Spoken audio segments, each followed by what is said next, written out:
let's move into the Q&A section. You guys ended up answering a couple of questions, so we got a few from last week. And like I said, so next week will be a little bit different. The show will be slightly delayed. We'll figure out what we're going to do there. We might do a slight different type of content or something, but due to holidays and other family commitments and other things on my end, and I'm sure when Cade has his show, there'll be other commitments to him that he will have to do his show, and he'll be busy too.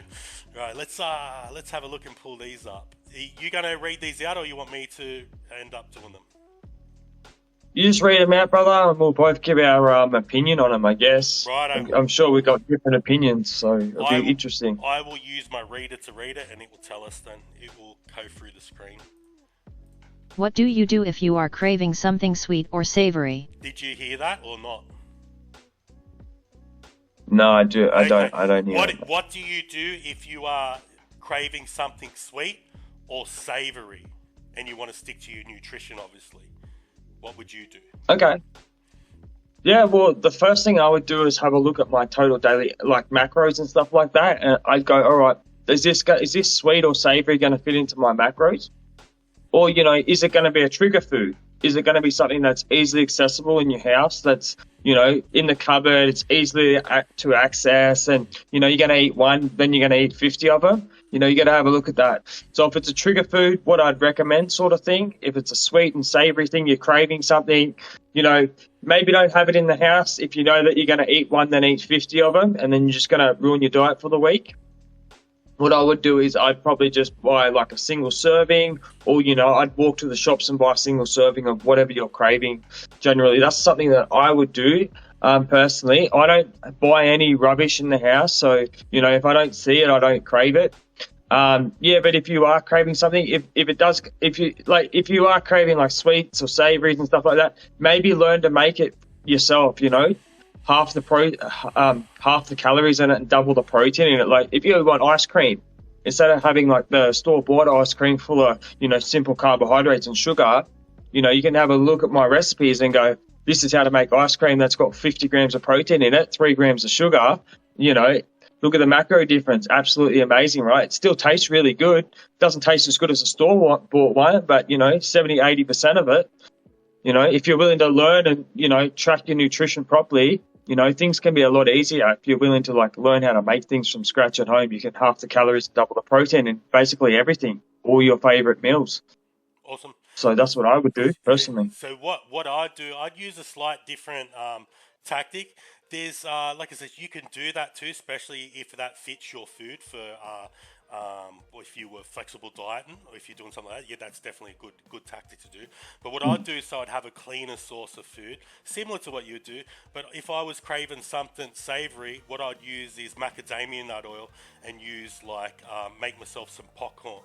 So if I was having or I wanted chips, if I was craving chips, or I was craving something like that, and the volume of food to the amount of calories it actually is, and maybe have a protein shake or some protein with it at the same time, it will make a lot. I'd only use about a teaspoon of macadamia nut oil, because then that's an essential fat, and that's a good fat, and that's giving you all them things. And like I said, it doesn't burn at that essential rate where the normal oil will burn. If you it's the essential oil fats, they end up burning. You've been a chef, you know what I'm talking about, when certain oils will burn at a certain temperature.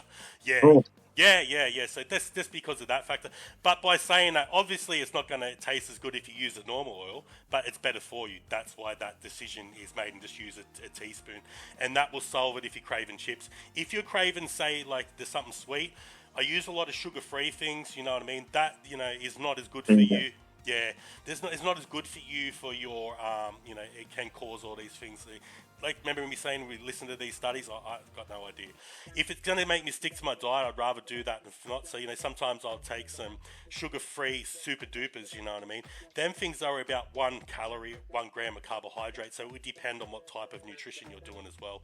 But a better one was either, Greek yogurt and a protein, and you like mix it into the prick of the thing. Maybe make some sugar-free jelly and make like a little slice thing for yourself. That works well as well, and and that will give you that sugar craving. So good preparation prevents bad performance. That's a Kai Green saying. It's a good one.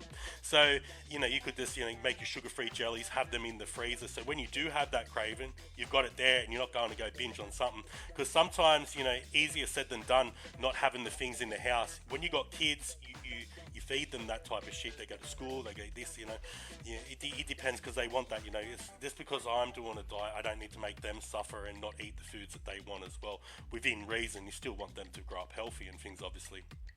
But sometimes that factor is hard because they're in the house and you've got to learn to go, okay, that is not mine and I can't eat it. You come out and your missus is cooking like Anzac biscuits and like slices and chocolate this and chocolate that, and you're like, oh shit, man, I want to eat this shit, and you just don't. That when you start to get real good willpower, that one teaches you. But anyway, but yeah, that's basically the gist on it. If you got anything to add in that, or we'll move on to question 2. No, I've had a lot of clients like struggle with like weight loss, working at a gym for a long time. And I just explained to them, like, if it's in the house, you eat one, then you eat 50 of them. It probably shouldn't be there to begin with, because things that are easily accessible in your house and taste really good, and if you have a craving for something, it's not like you can just go eat one and then you're like satisfied, right? You're probably going to eat 10 or 15 of them. Is your goal big enough not to fucking put it in your mouth? Don't fucking eat it. It's hard when it's sitting right in front of you, isn't it? At the end of the day. It is. I deal with it. But like, is my goal worth more? Is this going to get me where I want to go to? Or am I going to be back where I don't want to be? Well, another good one is to wait for your cheat meal. Have a cheat meal once a week or every 9 days, and actually wait it out. Wait that time, Saturday, I've got my cheat meal on Saturday, wait it out to Saturday. It might be a Thursday and you're craving something. If you can wait them extra 2 days, guys, it'll be worth it. You'll actually enjoy it, Sometimes then, though, and have it set up in a cheat meal. Your beginning of the week, what you were craving, will change as it gets to the end of the week. It's really weird. If you do wait by saying that. Okay. So, I don't got anything in the house, so anything that's bad, so I don't really crave it because I don't see it. When I don't see stuff, and I don't crave it. I don't know. That's just the way I feel. But when it's sitting there, like when I made them protein bars like a few weeks ago, they were sitting right in front of me, and I ate like 5 of them. I said I'd only eat 1, and I ate 5. So because they were sitting there right in front of me. Throw them in the freezer so you can't see them. Okay. Savory. Yeah.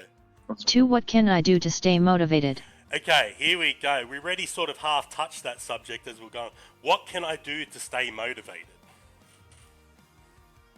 Oh yeah, good question. I love this one. I get asked this question a lot in the lives. Like people like, I'm struggling with motivation. What are some things that I can sort of do? These are the sort of things that I would do personally if I was struggling with motivation. Get yourself a gym buddy. Get yourself a one-to-one coach in a gym to help you stay accountable and disciplined. Start learning about nutrition, training and form and technique, and start getting a motivation through that way. Actually learning and, implementing it into your daily workout routine. Also, you can, have a look at some of your favorite fitness influencers online. They can help with motivation, just motivational speeches about training and dieting. Also, setting yourself a long-term goal, guys. Maybe joining a gym class, maybe, you might be playing sports, right? You need to lean bulk up and put some size on for footy or something. That can be a motivation as well. I want to be bigger and stronger. So maybe, if I'm playing footy, I want to put some size on, that might give me some motivation as well. But a lot of people are like, I'm intimidated to go to the gym. I don't know how to start. I don't know what I'm doing. It's all about a learning curve, right, guys? 1% better each week, and just really get in, hone in on, your nutrition, your sleep, your protein intake, your recovery, your form, your technique, correct? Compound lifts, isolation lifts, and learn really. There's so much to learn, guys. I'm 17 years in and I'm still learning every day, still learning every day about different things or what I can implement into my weekly routine. No, it's endless, guys.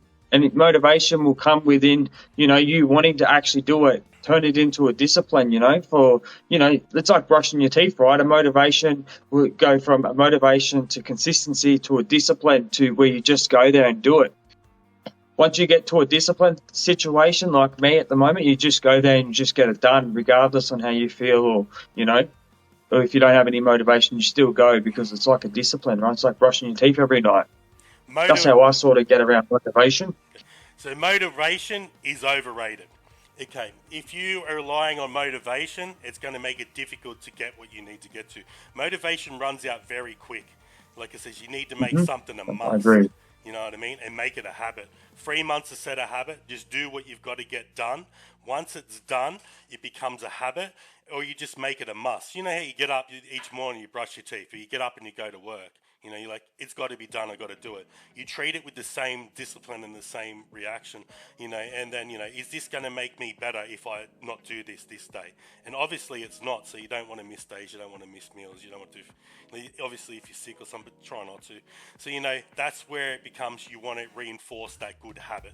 And by consistency and constantly showing up and just doing it, it becomes a must. When it's a must, you just do it because it's got to be done. That's like I get asked a lot of times, same type of questions, like what can I do for motivation or whatever.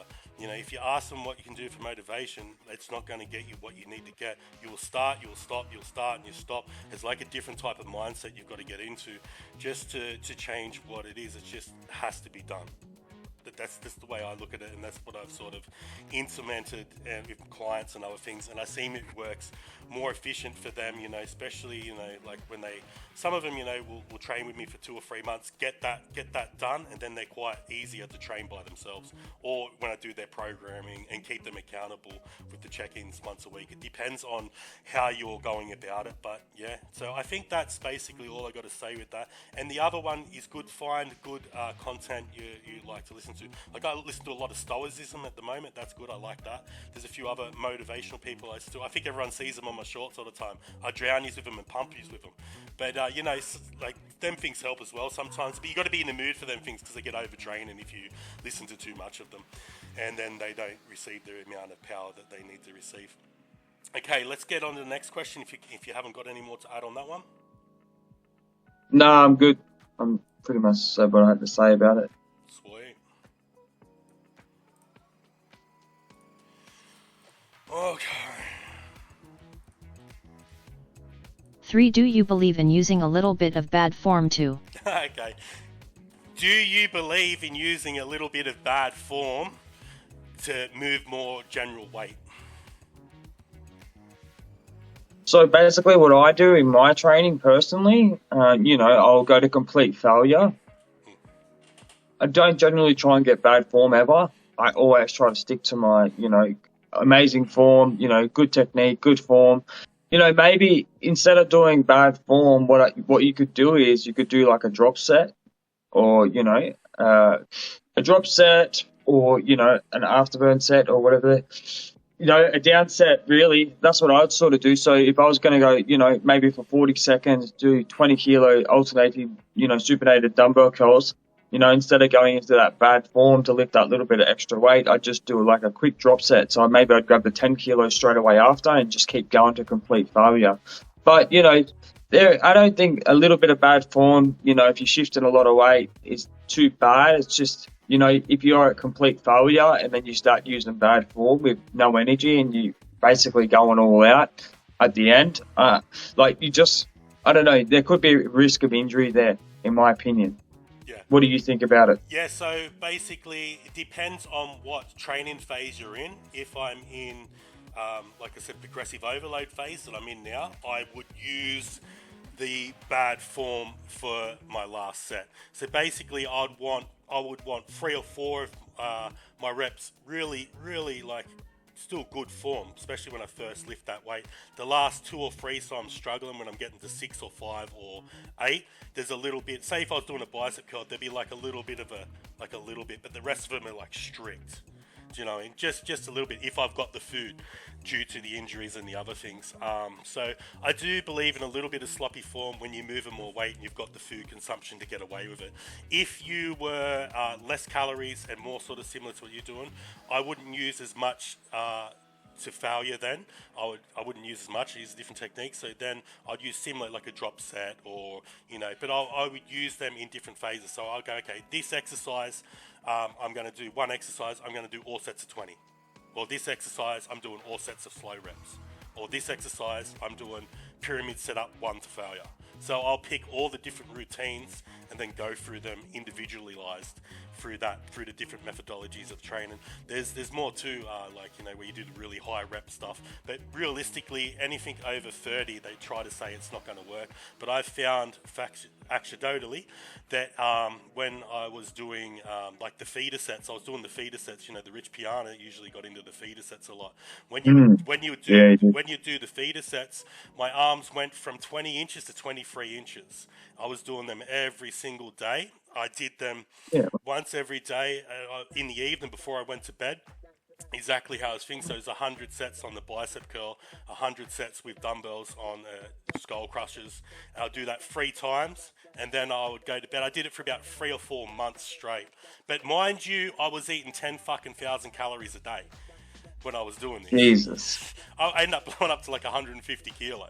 But yeah, no, I had a big belly. This wasn't lean stage weight. Don't you mind this. But it was in a surplus. So, there's many different training styles. It makes it hard because, you spin off to many different training styles.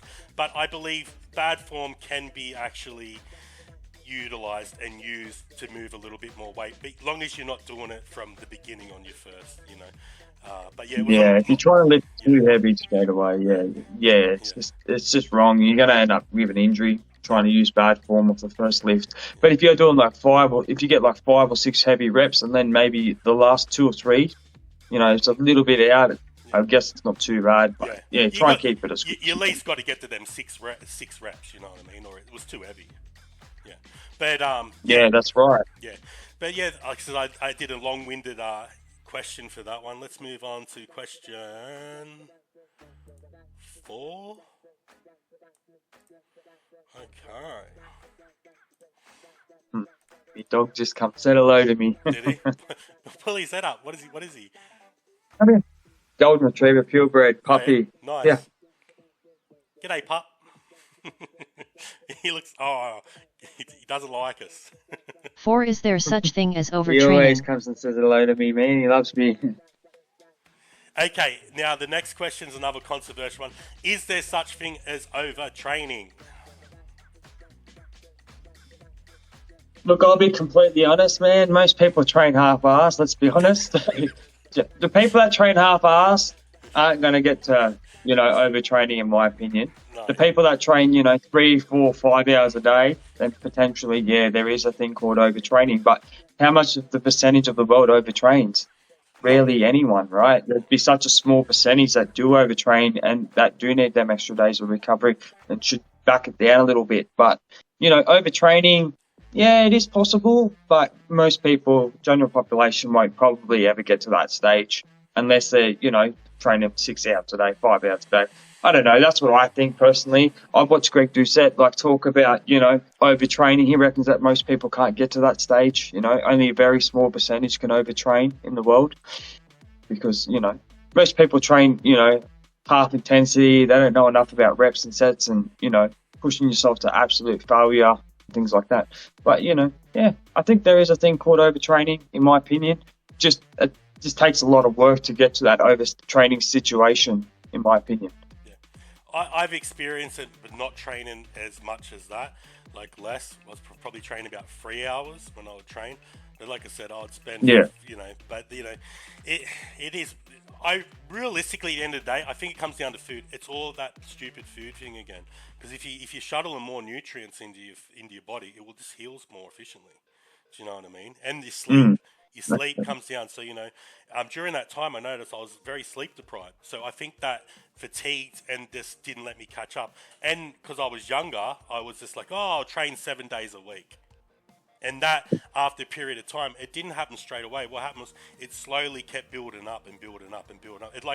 It just slowly kept increasing. I started for general fatigue, where I'd try to lift the weight and the legs would just shake, even just using a little like leg extension, like 2 plates even, and it'd be like I had Parkinson's or something. I couldn't keep any of the weights. I'd do bicep curls, any of them, they'd be like, yeah, it's terrible. But no. Yeah, that makes sense. Yeah, but it took a long time. Training 3 hours a day, lifting heavy all the time, 7 days a week. Yeah, you could be potentially overtraining. Yeah, you're not giving, especially if you're not eating enough as well, not having enough calories to fuel them workouts. Yeah. And glycogen and carbs and stuff. Oh, I was eating a lot. That was not the reason why. But like I said, I'm not using me as an example, but I was just saying in general, that's what I sort of experienced without going through more in depth the reasons why I was doing it and breaking it all down. But yeah, no, like I said, so I do believe that you can, but like I said, as exactly you said, it's very unlikely that most people usually get to that. They probably experience this tiredness, soreness, aching, and other signs, So, but yeah, so like I said, that one wasn't as controversial as I thought. I thought we were going to disagree heaps on that one, but we didn't. No, I just watched Greg Doucette talk about it, and that's where I got the explanation from. Okay. Watched him talk about it and get right into overtraining. He just doesn't believe that most people can get there. Very, very small percentage of people in the world can actually overtrain. What is the best training split? Okay, and then we've got what is the best training split? Yeah, well, everyone's got different training splits, right? We might be doing like the whole body, the bro split, push-pull legs. There's different ones. Like I've heard ones like power, hypertrophy, uppers and then lowers. There's different types of training splits, What I like personally, if you're going to ask my opinion on it, it's just like push-pull legs, stay off, push-pull legs. That way I hit each muscle group, 104 times a year. And I'm hitting them, between them 12 to 20 hard working intensity sets, one rep from failure or to complete failure with hypertrophy type training, 40 to 50 seconds, 75 to 85% of my 1 rep max, 8 to 12 repetitions. That's my favorite type of training split, all the heavy compounds, obviously, when I walk straight into the gym, get my warm up, do a couple of quick static stretches and then get straight into, that heavy compounds. Nice. Yes. That's how I sort of look at it. I look at it as that. Hang on, give me 1 second. When's it most convenient for you to get to the gym? How much time you got through the week? Like I've had clients where they can only get to the gym, twice per week. So I would do 2 whole body exercises, 2 whole body routines, so that they would still hit each muscle group twice per week. Because they had kids, they had a full-time job, they had other commitments. They could only get to the gym twice a week, but we just still get them. We still hit each muscle group 104 times a year because we're doing 2 whole body exercises, all the big heavy compounds in the hour and a half sessions that we're doing. So I believe that it comes down to more what you're going to do and keep doing and make into your must. So, depending, if that's, going for a run, if that's going for a walk, if that's doing your weights, if that's doing longevity type of training, or is it, I think I muddled that up. We'll go again. It's just doing different styles of training. So, if you like swimming, if you like whatever you do and you enjoy doing it and you keep doing it, I believe that's the best training style for you. At the end of the day, everyone else's goals are different. So just because one thing is appealing for me doesn't mean that it's appealing for you. If I was trying to put on as much muscle tissue as possible and I was young, you remember the difference between I said if I was young. So if I was young, I would hit the muscle group twice a week. If I was older, I would hit it once a week. Because you train and age changes, your strength changes. If I wanted to gain as much muscle tissue as possible, if that gives a general answer on the question. Yeah. Anything else to add? No, yeah, just find the most convenient time for you to train, find out how much time you got during the week, and, some people that I know, only can train 4 days a week. They'll do a push-pull legs and take 2 days off, then do a whole body, so they're still hitting each muscle group twice per week. So, yeah, it just depends on your time, when it's the most convenient for you, and find the exercises that you enjoy. They're the ones you're going to stick to at the end of the day, especially cardio. People don't like the elliptical, they don't like the Stairmaster, they might like walking, they might like cycling, they might like swimming. Stick to the cardio it's going to make you do it every day. I always try to get my 10,000 steps in every day, regardless. Just for the health benefits alone. It's worth it to me to get out and do them 10,000 steps every single day. So it also brings up your total daily energy expenditure. It makes it so you can eat more, or you can be more in a caloric deficit. There's many things to it. That's sort of what I'm always honest with all my clients and everyone that I train in that. So as an example, I give them this equation. I learned it as like this. So if their goal is weight loss, the best thing they can do is their diet and going for a walk. The weight percentage is a lot less, and moving the weight around. Most PTs will just want to get you to do the gym to sell their online, or not online, their one-on-one personal training just to train with them. But I explained to all of them, that would only be 10% of the equation. The cardio would be 20%, and the remainder would be the diet. So, you need to have all things in check, Your diet's probably more 90% realistically at the end of the day. But just in general, I use that generalized blanket statement so they understand. But I was just trying to explain is that cardio is more important for weight loss and being in the calorie deficit than if they just want to lose weight, not doing the gym, where people think, I'm going to go to the gym and lose weight.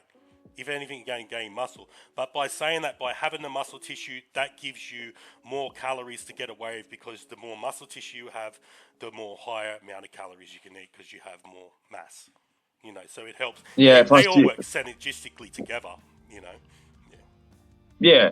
Like, even with weight loss, I still always believe that they should be strength training in the gym because, at least maintaining the muscle tissue that they've got, or even building a little bit just to boost their metabolism, they're going to burn more calories at rest, right? So, I always believe, if you just do walking and you don't do any stimulus for muscle growth, and you're in a deficit, you can lose muscle. So that's why I'd always recommend, the high protein diet to maintain the tissue, a little bit of strength training. I know people that just want to lose weight, they don't want to be strength training, but I would always recommend it just to even maintain the tissue that's there. So they don't lose any tissue and they don't crash their metabolism. That's what I believe. I understand what you're saying there, but I come from a different angle. So as an example, if that means that they're going to bust themselves on the gym and then quit in only like 3 or 4 weeks and not create that 3-month habit thing that we discussed before, if they can ease into the cardio, ease into that, and then introduce them to the training, so they need to do that too and the other.